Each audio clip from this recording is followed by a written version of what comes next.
Righted directed by Mithun Manuel Thomas.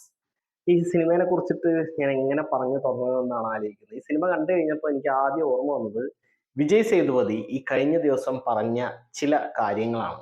അതെന്താണെന്ന് ഞാൻ ഇത് ഈ വീഡിയോയിൽ പറയുന്നില്ല, നിങ്ങൾക്കൊന്ന് ജസ്റ്റ് ഗൂഗിൾ ചെയ്ത് നോക്കാവുന്നതാണ് ഈ വീഡിയോ കണ്ടതിന് ശേഷം കേട്ടോ. അപ്പോൾ നേരെ സിനിമയുടെ വിശേഷങ്ങളിലേക്ക് വന്നു കഴിഞ്ഞാൽ, മ്യൂസിക് ചെയ്തിരിക്കുന്നത് മിഥുൻ മുകുന്ദനാണ്. നമ്മുടെ റോഷാക്കിലൊക്കെ മ്യൂസിക് ചെയ്ത് വെച്ചിരിക്കുന്ന മച്ചാനാണ്.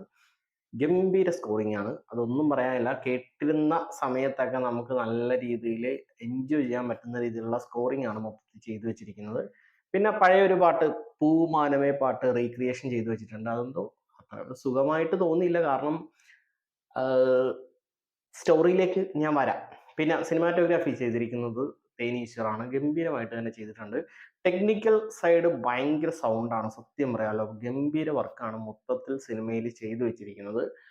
പെർഫോമൻസ് സൈഡിലേക്ക് വന്നു കഴിഞ്ഞാൽ ജയറാമിന്റെ പെർഫോമൻസ് തന്നെ എടുത്തു കഴിഞ്ഞാണെങ്കിൽ കുഴപ്പമില്ലാത്ത രീതിയിലുള്ള ഒരു പെർഫോമൻസ് എന്നേ നമുക്ക് പറയാൻ പറ്റുള്ളൂ. അങ്ങനെ ഒരു ഐക്കോണിക് ആയിട്ടുള്ള ഒരു പെർഫോമൻസ് എന്നൊന്നും നമുക്ക് പറയാൻ ഒന്നുമില്ല ഇതിൽ. അത്രയും പെർഫോം ചെയ്യാനുള്ള ഒരു റോൾ ഉണ്ടോ എന്ന് ചോദിച്ചാൽ മേ ബി ഉണ്ടെന്ന് പറയാം. കാരണം ഒരുപാടധികം ട്രോമയിലൂടെയൊക്കെ കടന്നു പോകുന്ന ടൈപ്പ് ഒരു കഥാപാത്രമാണത്. നമ്മുടെ വില്ലനിലെ മോഹൻലാലിന്റെ കഥാപാത്രമൊക്കെ ഇല്ലേ, ആ ഒരു ലെവലിൽ പെർഫോം ചെയ്യാൻ പറ്റുന്ന രീതിയിലുള്ള ഒരു കഥാപാത്രമാണ്. അത് എത്രത്തോളം ജയറാമേട്ടൻ ചെയ്തിട്ടുണ്ടെന്ന് വെച്ച് കഴിഞ്ഞാൽ എനിക്കറിയില്ല, എനിക്ക് വലിയ സംഭവമായിട്ടൊന്നും ഫീൽ ചെയ്തില്ല. പിന്നെ പറയേണ്ടത്, നമ്മുടെ ജയറാമേട്ടൻ്റെ ഒപ്പമുള്ള രണ്ട് പോലീസുകാരായിട്ട് അഭിനയിച്ച, ഒന്ന് സെന്തിലും ഒരു ലേഡി പോലീസ് ഓഫീസർ ഉണ്ട്, അദ്ദേഹത്തിന്റെ പേര് എനിക്കറിയില്ല.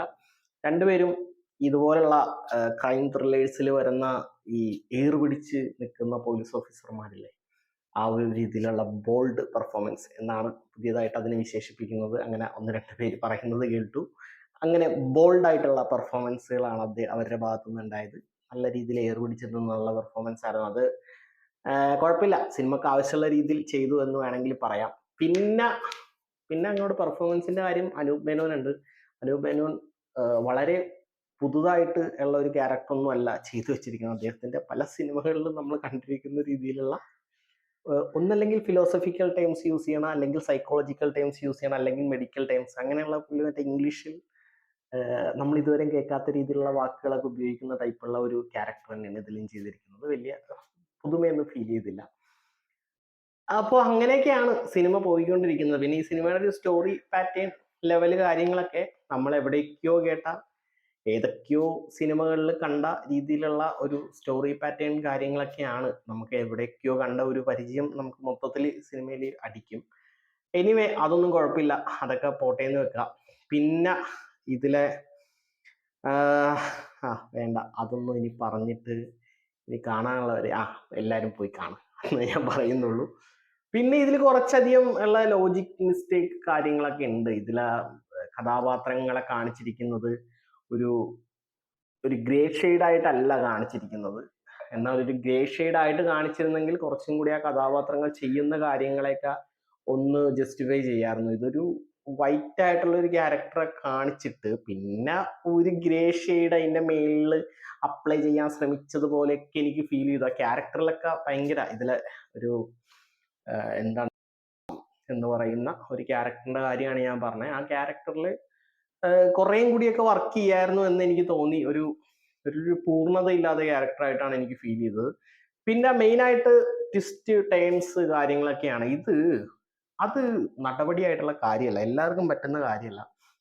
മിഥുൻ മാനുവലിനെ കൊണ്ട് നല്ല കിടിലൻ ത്രില്ലർ ചെയ്യാൻ പറ്റും എന്നുള്ള കാര്യം അദ്ദേഹം അത് തെളിയിച്ച വ്യക്തിയാണ്. അതിനേക്കാൾ അപ്പുറത്തേക്ക് ഈ ട്വിസ്റ്റ് ടേൺ പോലെയുള്ള കാര്യങ്ങളെ കാണിച്ച് നമ്മളെ അത്ഭുതപ്പെടുത്തണമെന്നുണ്ടെങ്കിൽ അതൊരു വേറൊരു കഴിവാണ്. സത്യം പറഞ്ഞാൽ ജിത്തു ജോസഫൊക്കെ മെമ്മറീസിലായാലും ദൃശ്യത്തിലായാലും ഒക്കെ നമ്മളെ തെളിയിച്ചിട്ടുള്ള കാര്യമാണ്. ഈവൻ ദൃശ്യം 2-ലാണെങ്കിൽ പോലും നമ്മൾ അത്രയും വലിയ ട്വിസ്റ്റ് ഉണ്ടായിരിക്കും എന്ന് കരുതി ഭയങ്കര പ്രജുഡീസ് ആയിട്ട് ഇരുന്നിട്ട് പോലും നമ്മൾ വണ്ടടിച്ച് കണ്ട പടമാണ് ദൃശ്യം 2. അതൊരു വേറൊരു കഴിവാണ്. അത് ഈ തിരക്കഥയിൽ എങ്ങും തന്നെ കാണാൻ പറ്റിയിട്ടില്ല. ഇതിലെ ട്വിസ്റ്റ് ടേൺസ് ഒക്കെ ഭയങ്കര ഫ്ലാറ്റ് ആയിരുന്നു. ചില മൊമെന്റുകളിൽ ഫാൻസുകാർ ഭയങ്കരമായിട്ട് ആർപ്പോ വിളിക്കുന്നുണ്ടായിരുന്നു. ഞാനടക്കം ആർപ്പോ വിളിച്ചു, അത് പറയാലോ. അതിനപ്പുറത്തേക്ക് ആ ഒരു ക്യാരക്ടർ ആ സിനിമയിൽ എന്തെങ്കിലും ഒരു ഇമ്പാക്ട് ഉണ്ടാക്കിയോ എന്ന് ചോദിച്ചു കഴിഞ്ഞാൽ ഇല്ലാന്ന് എനിക്ക് പറയാൻ പറ്റുള്ളൂ കേട്ടോ. മൊത്തത്തിൽ ഈ സിനിമ എങ്ങനെയുണ്ടെന്ന് ചോദിച്ചു കഴിഞ്ഞാൽ ഒരു ഗുമ്മില്ലാത്ത ഒരു സിനിമയായിട്ടാണ് എനിക്ക് ഫീൽ ചെയ്തത്. അതായത് ഒന്ന് പോയി കണ്ടു, ജസ്റ്റ് കണ്ടു, അത്രേ ഉള്ളൂ. അതിനേക്കാൾ അപ്പുറത്തേക്ക് ഈ സിനിമ എന്നിൽ യാതൊരു ഇമ്പാക്റ്റും ഉണ്ടാക്കിയിട്ടില്ല, ഒന്നും അവശേഷിപ്പിച്ചിട്ടില്ല, ഓർത്തിരിക്കാൻ പറ്റിയ BGM കാര്യങ്ങളോ ഒന്നുമില്ല. BGM ഒന്നും മോശമാണെന്നല്ല ഞാൻ പറഞ്ഞത്, നമുക്ക് കേട്ടിരിക്കാം, ജസ്റ്റ് അതിലൂടെ എൻജോയ് ചെയ്യാം. പിന്നെ ഈ പറഞ്ഞ പോലെ ചില ബാക്ക്ഗ്രൗണ്ട് സ്കോറിങ് കാര്യങ്ങളൊക്കെ സിനിമ ഇറങ്ങി കുറച്ച് നാൾ കഴിയുമ്പോഴായിരിക്കും നമുക്കൊക്കെ അത് ഭയങ്കര എപ്പോഴും ഫോണിലിട്ട് ഈവൻ റിംഗ് ടോൺ പോലും ആവുന്നത്. ഈ കൽക്കിയുടെയൊക്കെ BGM അങ്ങനെയാണ്, ഇറങ്ങിയ സമയത്തൊന്നും ആരും ശ്രദ്ധിച്ചു പോലുമില്ല, പിന്നീടാണ് അത് ഭയങ്കരമായിട്ട് കയറി കൊളുത്തിയത്. അപ്പോൾ BGMന്റെ കാര്യത്തിൽ എനിക്ക് തിയേറ്ററിൽ നിന്ന് കണ്ടപ്പോൾ പക്കയായിട്ട് ഫീൽ ചെയ്തു. പക്ഷേ പുറത്തിറങ്ങിയതിന് ശേഷം അത് ഏത് BGM ആണെന്ന് പോലും ആലോചിച്ചിട്ട് പോലും എനിക്ക് കിട്ടുന്നില്ല. എനിവേ, ഒരു ആവറേജ് അനുഭവം മാത്രം തന്ന ഒരു സിനിമയാണ് എബ്രഹാം ഓസ്ലർ എന്ന് പറയുന്ന ഈ സിനിമ. ബാക്കിയുള്ള ഇത് സസ്പെൻസ് എലമെന്റ് കാര്യങ്ങളൊന്നും അതൊക്കെ നിങ്ങൾ തിയേറ്ററിൽ പോയി കാണണമെന്നുണ്ടെങ്കിൽ നിങ്ങൾക്ക് തിയേറ്ററിൽ നിന്ന് ആസ്വദിക്കാൻ പറ്റുന്ന ചില കാര്യങ്ങളാണ്. അപ്പോൾ അത്രയേ ഉള്ളൂ ഈ സിനിമയെ കുറിച്ചിട്ട് പറയാനായിട്ട്. എനിവേ, ഇത്രയോ കാര്യങ്ങൾ വീഡിയോ കണ്ടിട്ടുണ്ടെങ്കിൽ താങ്ക് യു സോ മച്ച്.